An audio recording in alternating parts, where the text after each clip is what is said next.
This is News Center at noon. Good afternoon, I'm Molly Shaw.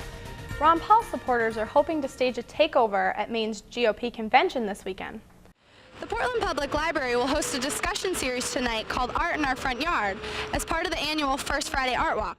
Senator Olympia Snowe says her hope is whoever fills her shoes will reach across party lines, putting the interest of Mainers first.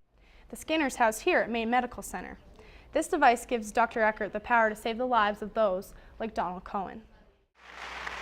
Paul LePage brought a very public face to what is often a private issue today at Cheverus High School in Portland, speaking with students about his personal experience growing up in an abusive home.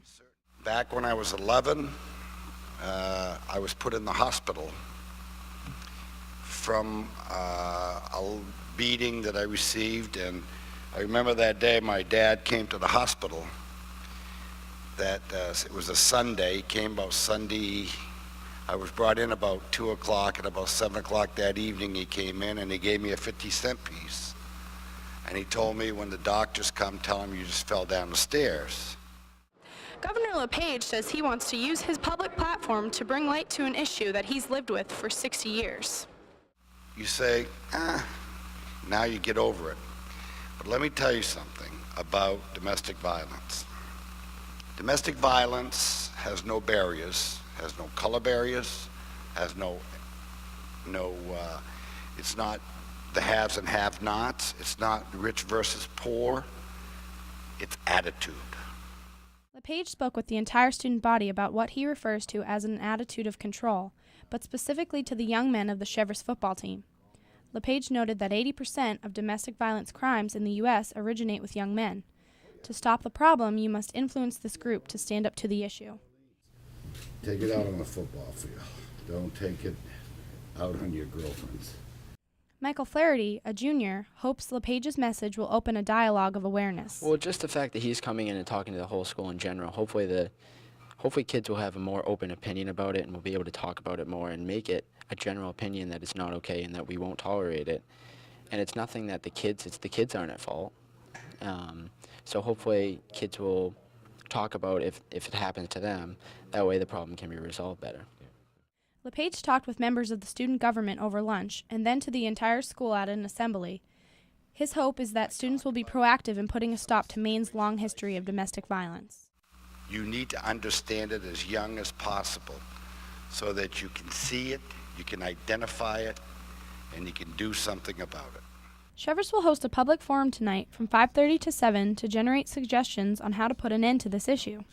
Cheverus is the first school in Maine to host the governor, but he plans to spread his message to schools all over the state in the next 2 years. In Portland, Molly Shaw, News Center. After Senator Olympia Snowe shocked the political world Tuesday with her announcement that she would not seek re-election, she made her first public appearance at the Embassy Suites in Portland.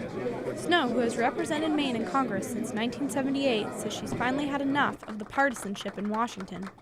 Snowe says the important issues should be the focus of discussion, not party motives. The only pressure I feel is doing the right thing on the issues that are important, frankly. Obviously, you take into account various differences and so on, but...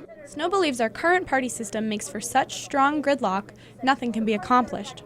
She thinks it's time for a fresh face to change the system from within. Embrace it, everyone across the political spectrum and figure out how you solve those problems. So, in the final analysis, the change may have to come from the outside. Senator Olympia Snowe says her hope is whoever fills her shoes will reach across party lines, putting the interest of Mainers first.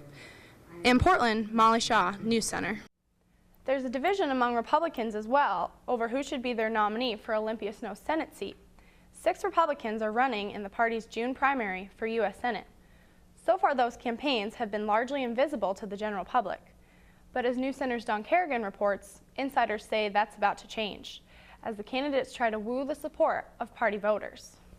How would you ascertain? Most of the public views of the 6 candidates have been at forums like this one.